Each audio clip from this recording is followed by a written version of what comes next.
Thank you so much for joining us today for the Pastor's Potluck Podcast.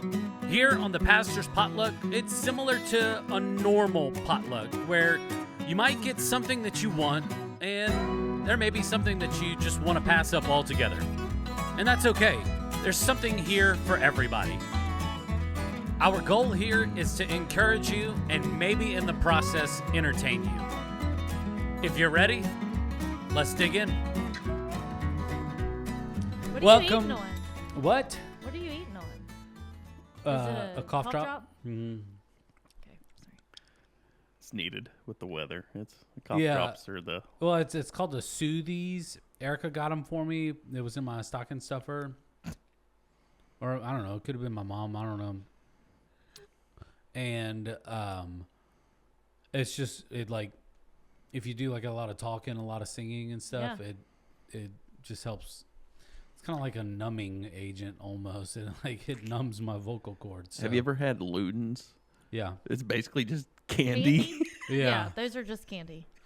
So they actually have this other stuff. It's called Fisherman's Friend.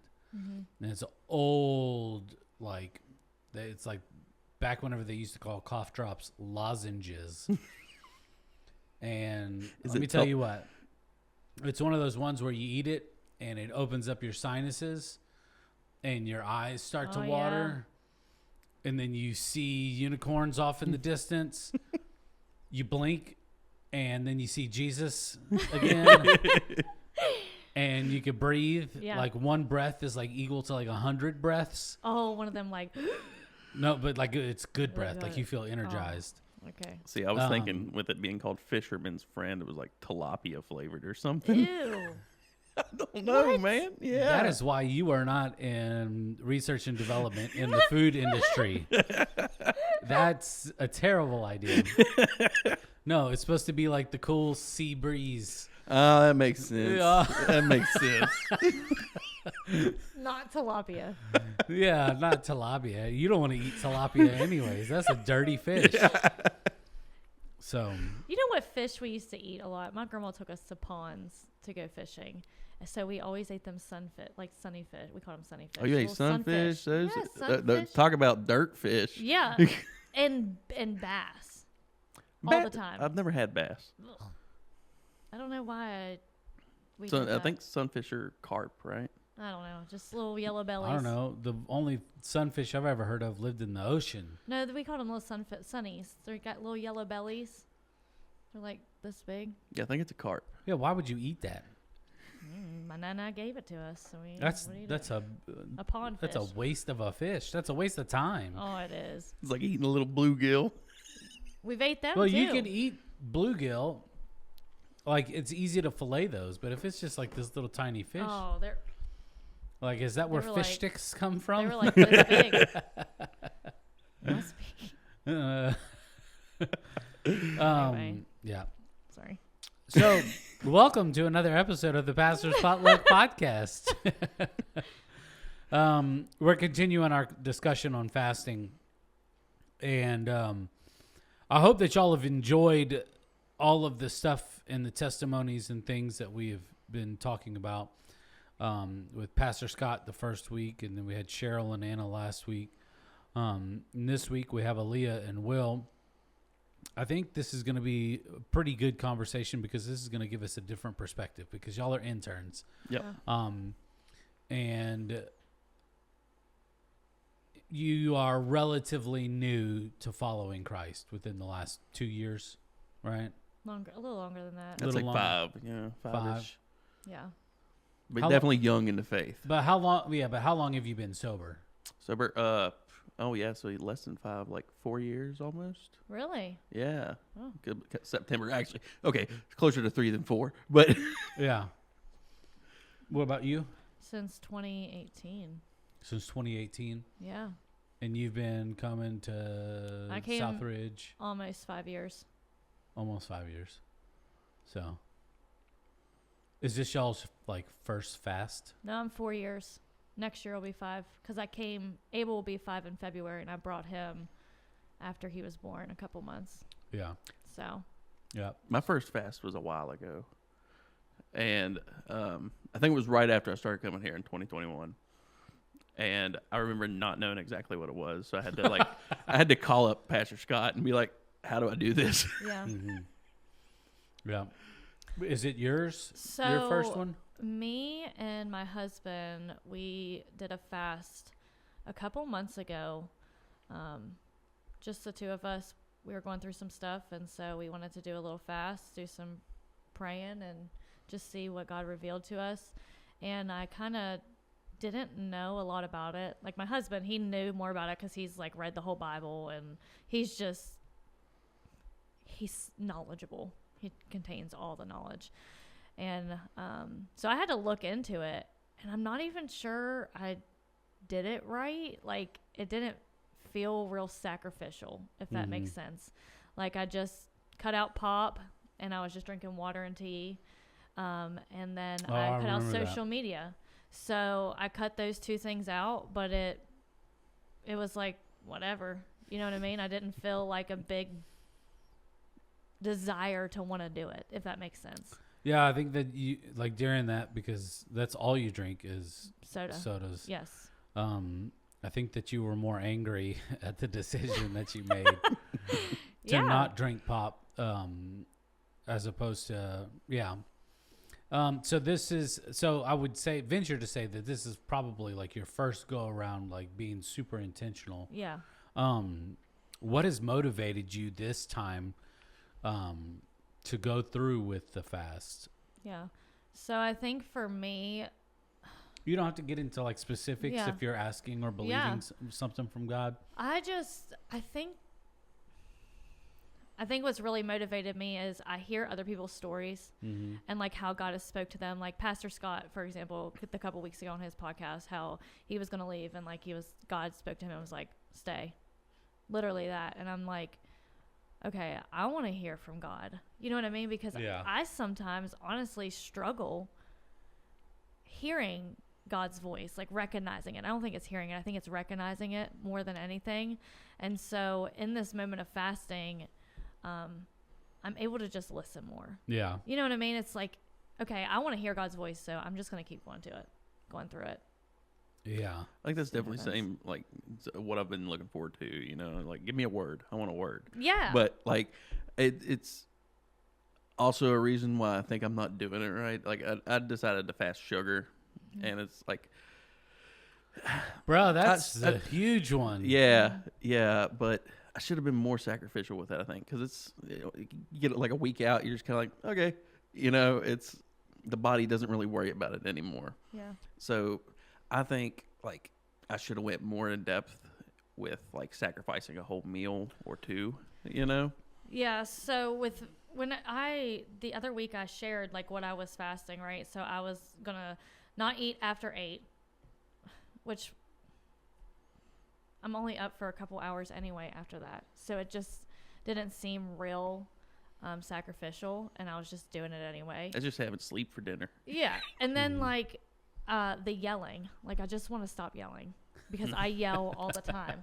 So like when Scott had shared with us about you should want to fast, like try to fast food. Yeah. Focus more on food. And then I listened to the podcast with you and him the other week.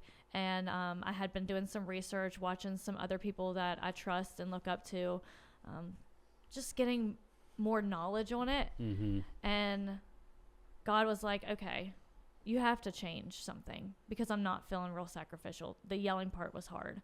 But the food and the pleasure, like because yelling brings me a pleasure that is kind of crazy, honestly. It just like, I don't know what it does to me.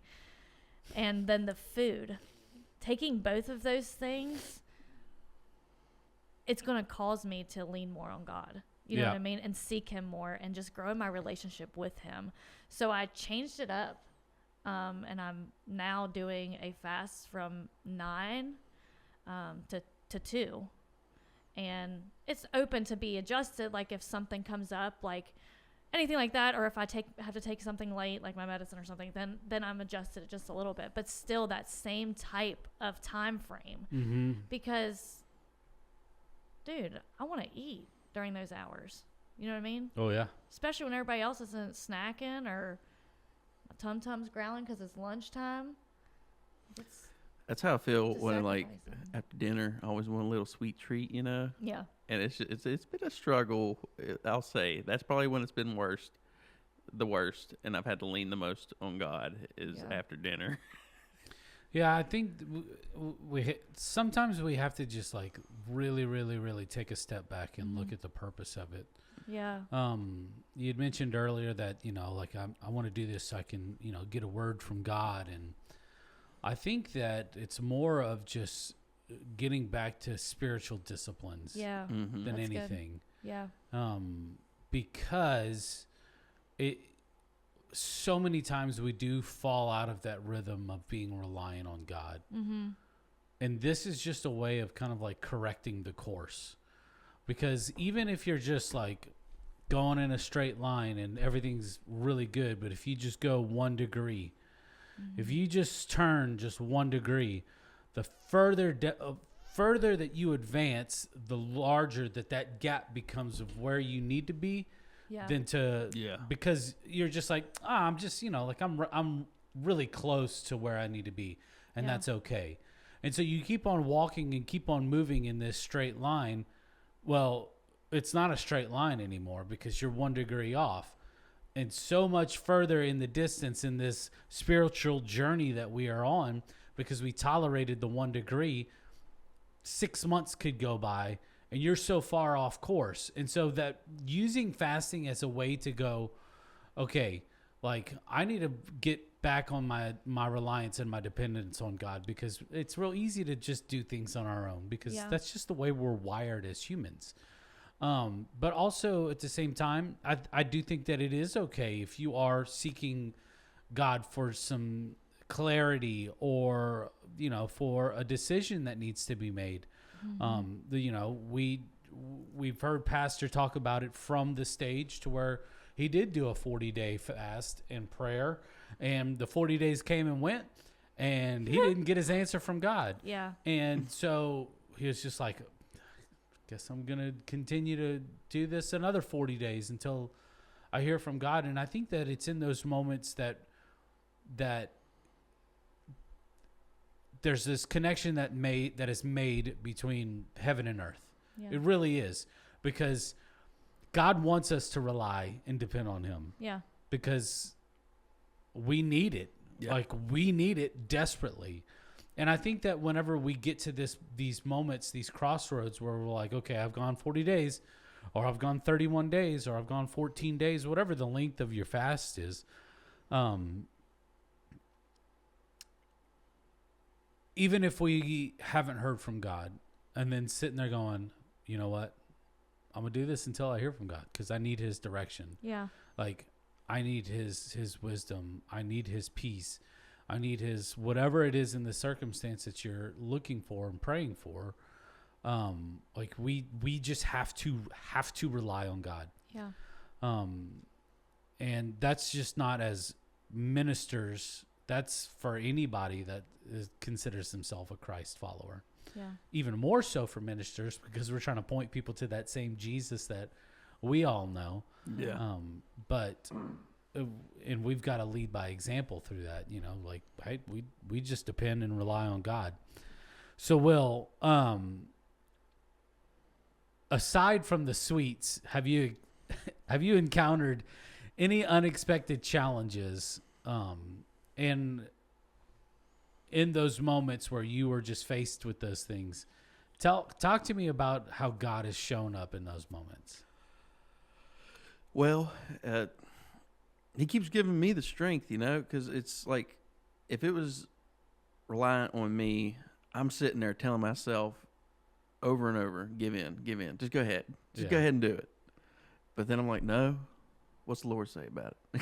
Yeah. Let me ask him if I can have something. Let me ask him if that's what I should do. And the answer is normally no. It's been no so far. He was like, I want you to stay on the course, because like you said, with that course correction, that's what's happening, and he's letting me feel that. So it's like, so I don't know, sobering, eye-opening. It's just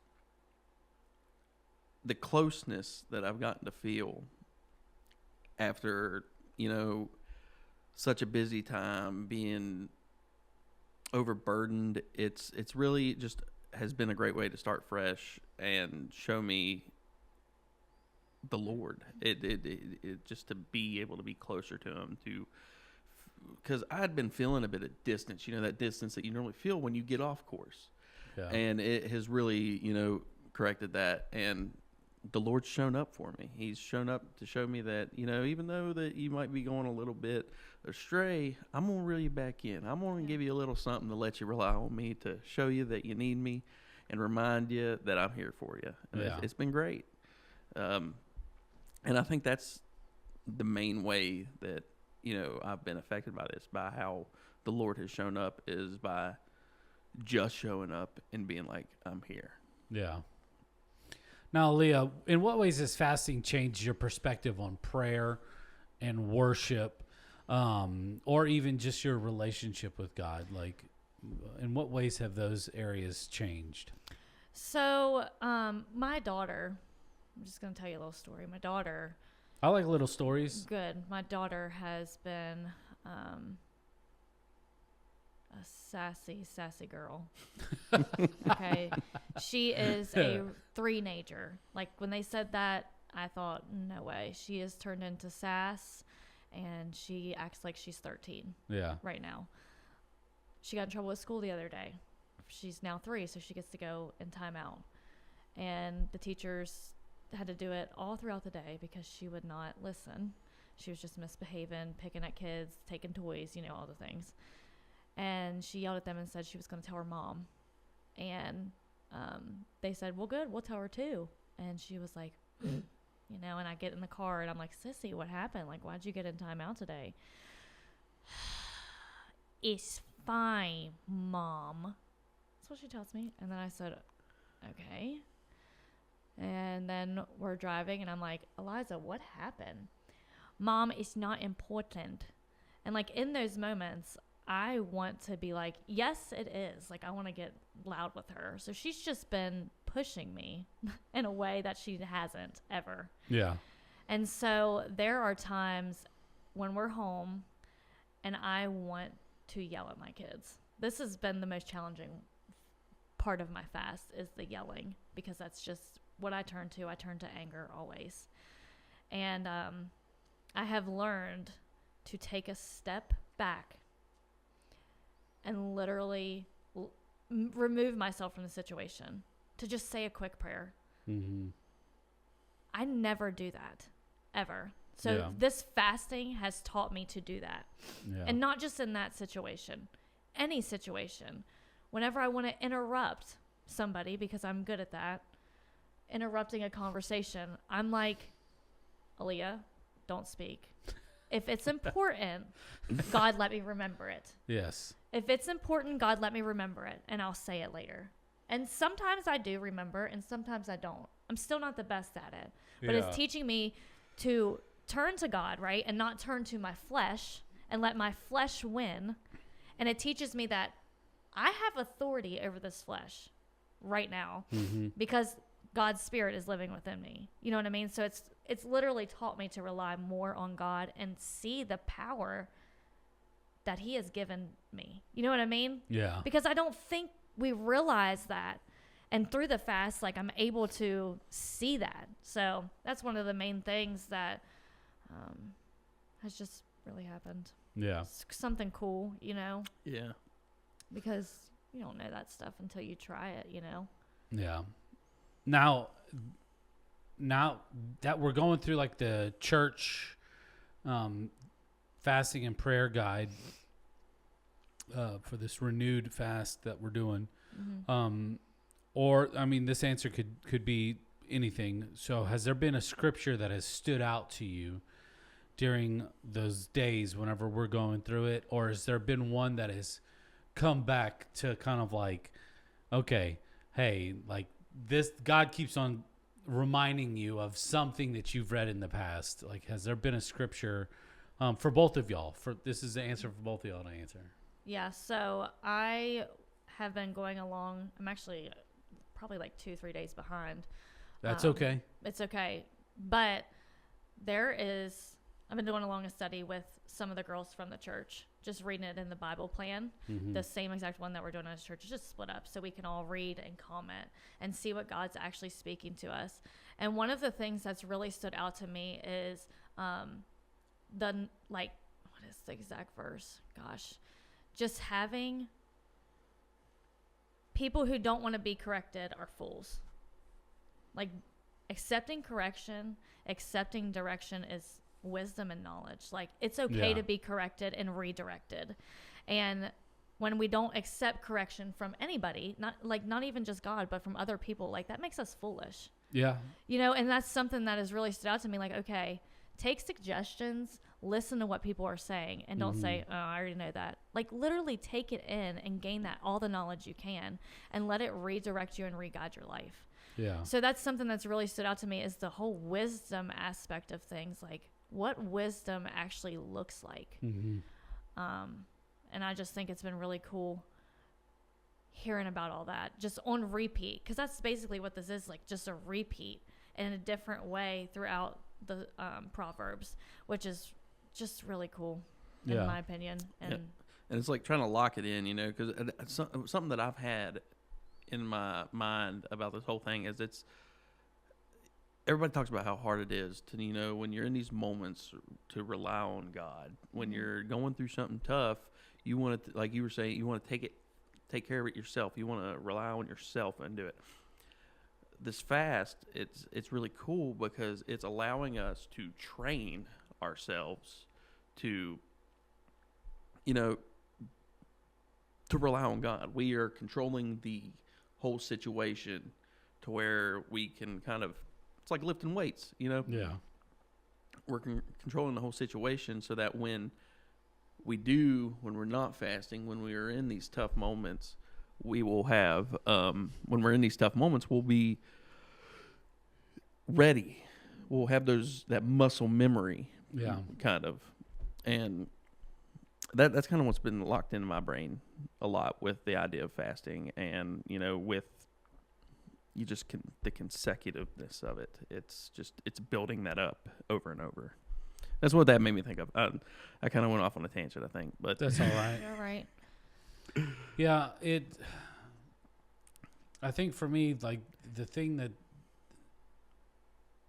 there is a lot of wisdom in the Proverbs, and I think it's always good just to be humbled in a good way. Yeah.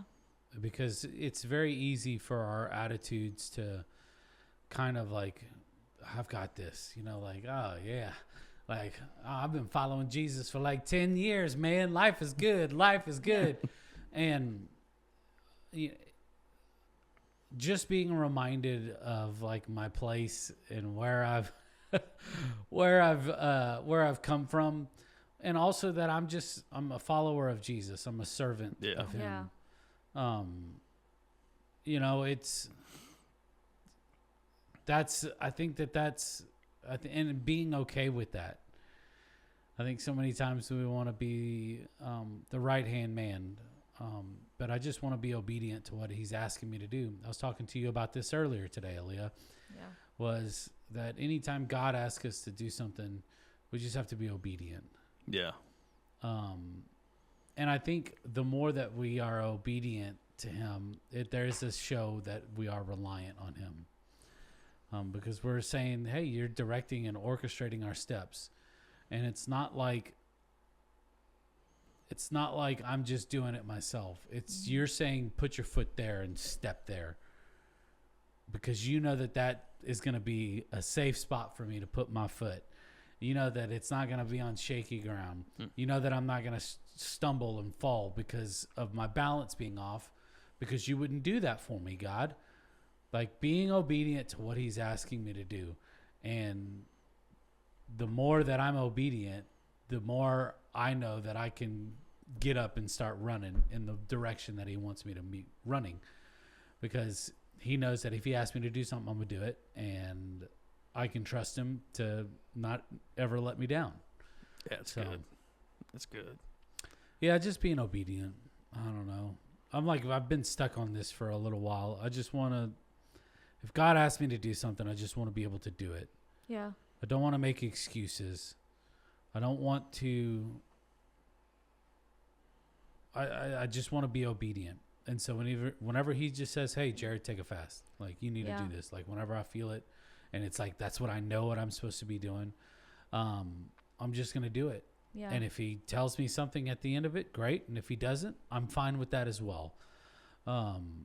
If whatever the outcome of whatever situation I'm in is good or bad or indifferent, it doesn't matter. I just want to say, God, yes. Whatever you want me to do, yes. If you want me to walk through this season of life to where I'm terribly sick for whatever reason you have that's going to bring glory to your name, I guess that's what I've got to do. Yeah. I want to be able to point people to Jesus. Yeah. That's it. I mean, all three of us have been forgiven of much. Yeah. Oh, yeah. Yeah. We all share in a very, very, very similar story of freedom from addiction. Yeah. And experiencing what life is like whenever we say yes to Jesus and pick up our cross daily and follow him. I just want, I know what the other side of the coin looks like. I guess is what I'm trying to get at. Yep. I know the good life. I also know the bad one. Yeah. So It's funny that you mentioned obedience again. When did I go up there with Anna? We went to go see someone at the hospital. And that morning, I had ran into my son's classroom because my daughter still goes to that daycare. And I was walking past the classroom. The one teacher had a baby. And I knew she had that baby early, like a premature baby. And I was like, something pulled me, the Spirit pulled me to stop in that classroom. And I was like, I'm not doing that. I'm in a hurry. And I walked down the hall, and then I walked past the room again, and I get to the stairs, and I felt the pull again to go in there. And I was like, man, I'm just going to go in there and ask about this teacher. And I asked, and they said the baby was still in the hospital, all of the things. And I was like, well, let her know I'm praying for her, blah, blah, blah. We leave, we come to work. Well, that day, me and Anna go to visit a new baby at Women's and Children's. And on the way out, we're going down the elevator. The elevator door opens, and I see that teacher standing there. Yeah. Coming in to visit her baby that's in the NICU still. Yeah. And I said, oh my gosh, I did not expect to see you here. And I felt the pull to pray for her, not for the baby, like to pray for her and hug her. Yeah. Jared, I couldn't do it. I literally got full of fear. Like, what if she says no? What if she thinks I'm weird? Like, she knows I'm in ministry. Like, she already knows this. So I don't know why I was so fearful of that. And I didn't do it. And I leave. And that whole evening, I could not stop thinking about how I was not obedient when I was told to do something. Like, you know, it's funny. Sorry, I don't mean to no, it's you. fine. It's like I have a similar story, and just to spare a long time, whatever, I still think about that instance to this day. And that was years and years and years and years ago. Yeah. Knowing that God was asking me to do something, and I'm like continuously like haunted by it, for lack of a better way of putting it.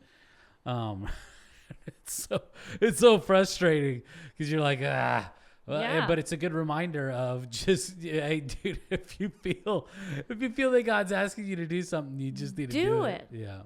And it was like, I get home and I have to message this lady. Yeah. Like, I messaged her and was like, I don't know how you're going to respond to this, but it's okay. I literally felt a pull to pray for you today. And she was like, I said I wanted to hug you and just bring you in and just pray for you. And she said, no one ever does that. They're always asking about the baby. Like, no one asked about me. She said, I really needed that. And I was like, well, I'd love to take you out, like, and just try to go back to that elevator right now. But then I went to the hospital on Monday to get some stuff done, and she's there leaving with her baby. You know what I mean? So we had that encounter again, but it was like, even though I wasn't obedient right then and there, God still made a way for me to try to regain, and be obedient in that next moment. You know what I mean? And also, God was going to move with or without me. You know what I mean? Like answering him whenever he tells us to. When he says, hey, I need you to do this, like, that's a privilege for us to be a part of that story. That he trusts you enough to ask you to do it. Yes. You know what I mean? Like, that's a privilege for us. Like, he's going to do it with or without us. You know what I mean? Like, But you also have to look at those opportunities too, as you know, you said that, you know, oh, God's going to do something with or without me. Yeah. We have to look at it more serious than that. Yeah. Because if we start thinking that, oh, God's will is going to happen with or without me, yes, it is. But are you the only opportunity for that person to be able to see Jesus that day? Yeah. And then her whole mindset could be changed because of something she sees on social media. Yeah. Some pastors, you know, in some kind of scandal again, or whatever. That you have to look at those times as opportunities, as introducing people to Jesus. Yeah, for sure. And if we say that we love someone so much and, oh, Jesus is my friend, he's helped me, he's delivered me, and do all this, why would I not be so brave and bold enough to be able to share that and take that to people at every single moment? Yeah. We go to parties, you know, with people at the church or whatever, or other, whatever. It could just look like, what do we do every single time that we're there? Because we're all married. Hey, this is my spouse. Yeah. This is my wife, Erica. This is my husband, Jake. It's my buddy, Jesus. I if like God it. Is It's perfect. It's if great. God is asking us to do something and be in that moment and just say, hey, like, I want you to comfort them. And why are we so scared sometimes, though? I don't understand it. Because we're more worried about what the world thinks about us. Yeah. Yes. And that's just what that's it is. The truth. We're more worried about what the world thinks. And we have to get out of this mindset of, I just got to tippy toe around. And if I say this, it's why we can't have logical conversations around politics. Yeah. It's because everybody's always looking for something to be upset about. Okay. We're not going to talk politics anymore.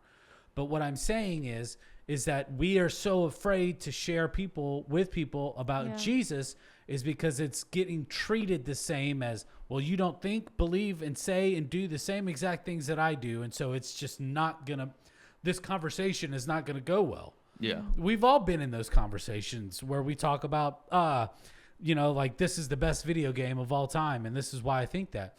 Then you got somebody else's opinion of a different video game because they believe it's the best. Mm-hmm. It's the same type of thing with, like, religion and politics and everything else.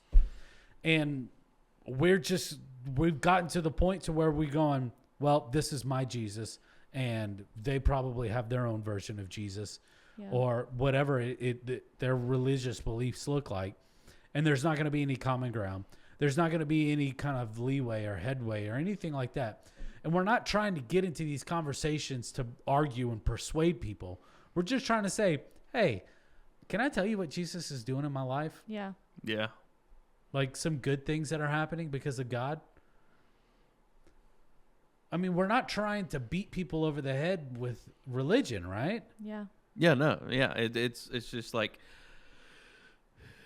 we want to. I don't know how to put it. It's. I think that's why we brag on so many different things. Yeah, look at my new car. Look at my new shoes. I mean, why can't we tell people about Jesus? So, and to bring this all full circle with getting back into fasting, this is obviously not my doing. This is the Holy Spirit's doing. Is that it ultimately does all come down to obedience. Yeah. Mm-hmm. If God is asking us to take this time to be reliant on him, then, and if we can do something as so simple as not eat a meal, then that's a good way to show that we've got some, like we trust God. Yeah. Yeah. Yeah. And so if we can say yes to the, I mean, it's difficult. It's difficult to give up a meal, especially for me because I probably have like 2 tapeworms or something. So I'm so skinny, and so I need to eat all the time. Yeah. But I've gotten to the point to where I know that like I know that I need to rely on Jesus to get through it. Yep. Yeah. Yep. Yeah. You know, just being obedient and just saying yes whenever he asks you to do something, because yes, fasting is a very, very, very good spiritual discipline to have, but also is saying yes whenever he asks you to do something. Yeah. So, you know what else? Mystery meat. I'm being obedient to the Holy Spirit, saying it's time for the mystery meat. All right. If you don't know what the mystery meat is, we have a whole bunch of questions in a jar, and it's just like a mystery meat at a potluck, and we just don't know what's coming. I just see that I haven't read this yet, but I know the handwriting, and so I know that I'm probably in for something good. So I'm trying not to laugh. Oh, this is actually not too bad. Thank you, Pastor Anna. It says, deep thought. What is one experience you are glad you have had?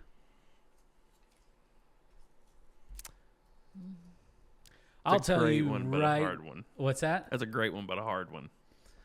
So tell me yours. So many people go through life and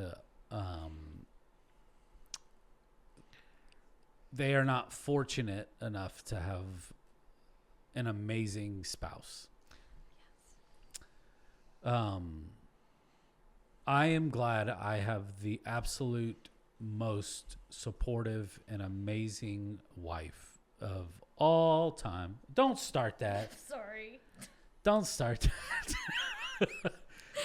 Now, she, aside from being a fantastic mother, and I'm just looking at the wife side of things, because sometimes we always just, it's very easy to group in,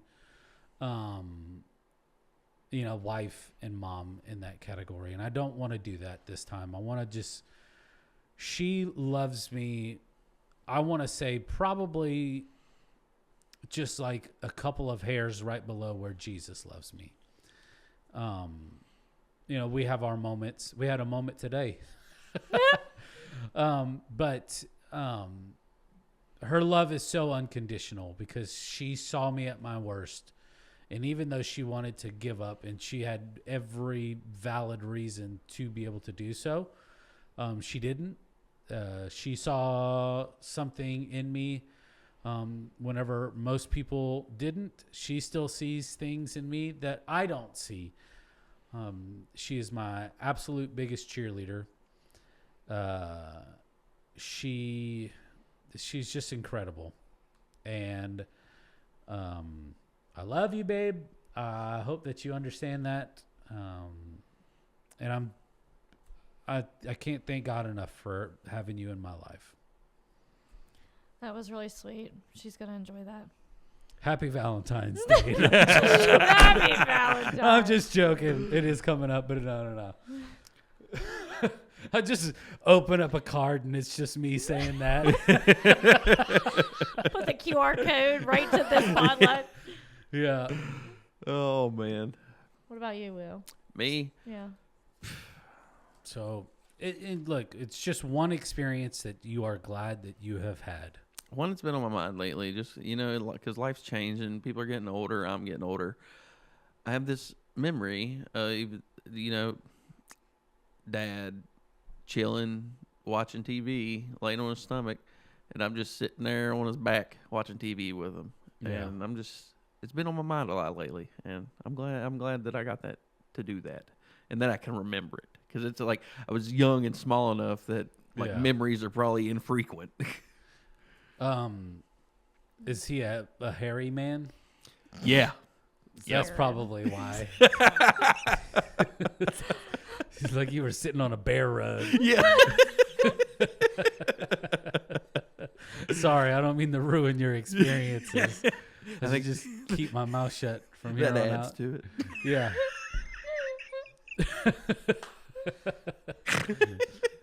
So what's yours, Aleigha? I think for me, it would have to be me getting arrested, honestly, just because it put everything in place. Like, I ended up here in Charleston. I met my husband. I have kids. Like, I'm still sober. Like, I think that's one experience that I'm really, really, really grateful that I had. In the moment, I was not. But looking back, like, I'm really grateful that that happened to me. It was an answer to prayer, too. It was. It was an answered prayer.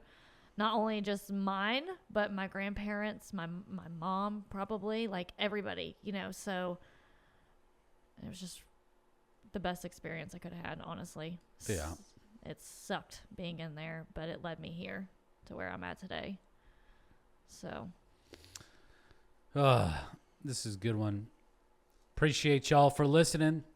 We just want to encourage you, if you haven't gone through with a spiritual fast, just to do so. You can go to src.life and find all the paperwork that we've put together. It's a really good looking document, and the content is great as well. Just want to challenge you, encourage you. If you have any questions, you can for sure reach out to us. We'll answer them, get you pointed in the right direction. But we love you all. We'll hope you have your wonderful week, and we'll see you next time for another episode of the Pastor's Potluck Podcast. All right. Thank you so much for listening in with us today. We really appreciate it. If you haven't done so already, go ahead and hit that subscribe button. You can also follow us on social media, on Facebook, Instagram. You can also watch the video version of this on YouTube as well. All you have to do is search up the Pastor's Potluck Podcast. From all of us here, we want to say thank you, and we'll see you next week.